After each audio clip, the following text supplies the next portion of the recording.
Yeah, I really feel really blessed to be living this moment again in my career. A lot of people would love to live that moment for even 1 minute. So to be living it for the fourth time in my career and to be there for more than 40 months, it's I just feel lucky to be there and feel lucky to be able to live it one more time in my career. Of course, I've worked really hard to get there, but that doesn't mean you're gonna get there because there are a lot of great players around you who's gunning and trying to get to that position as well. And every season I finish it and I stay healthy, I'm thankful, because it takes one bad step on court to keep you out for a month. And for someone who has been playing probably more matches than everyone else on tour for the past 6 7 years, it makes it more riskier. So to be able to finish healthy every season, I feel lucky. To be able to come back to number one again, I'm just really thankful, but I hope I can stay there for a little bit. Because obviously when you're there, it's hard, mentally, physically, emotionally. It's not just about getting there, and it's not about just the person anyone see on court. There is a lot. There is a lot to do off court to to be able to be stable on court the way you can be, to be able to control your emotions, to be able to win matches, to find ways to win when you're in trouble. It's just really hard, but that's something I have learned from all the players in the past where I watched and played against, and I'm happy. Of course, I'm really grateful to be living it again. The world number one in every sport is the one who set the bar for the sport. So every time you lose it, it means that someone has raised that bar over you.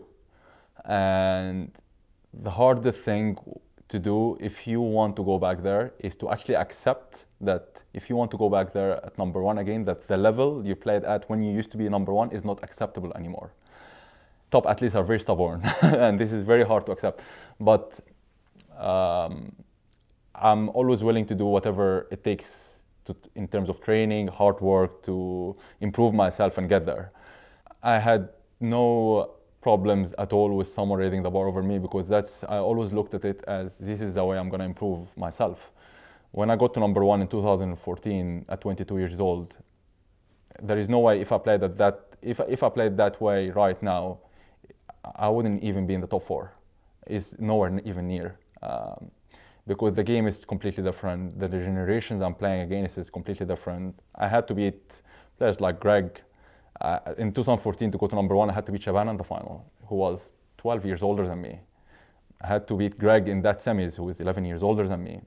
Now to be number one, I have to beat Ali, I have to beat Tariq, who are almost the same age as me, and they play completely different.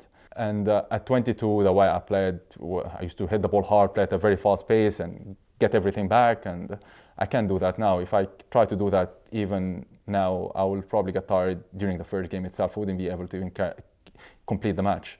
Every time I got there were weaknesses out of me that were shown, and players came back at me to play into those weaknesses, and I came back in the summer every time, worked on those weaknesses, and came back and surprised them in the season after it.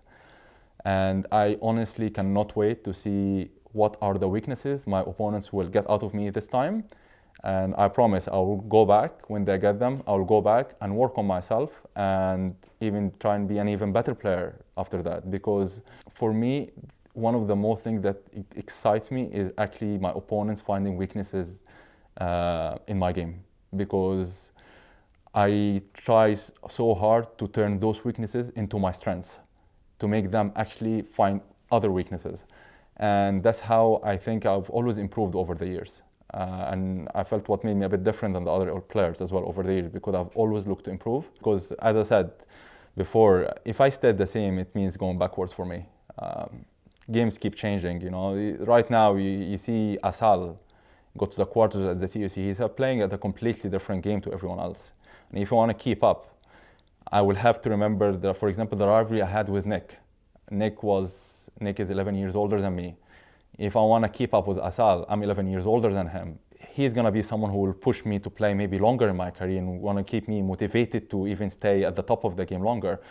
And that's the way I look at things. always look at the positive in every situation. And I think it will be interesting what happens, to be honest. I'm really, really looking forward to see how my opponents are going to deal with me this time, because I know that they know I'm going to look for improvement again, but and I hope they're doing the same, because I don't expect anything less from them, because I respect my opponent way more when they go hard at me, because I would promise them that I'll make them improve, and I'll promise them that I will improve myself to make sure that they improve too.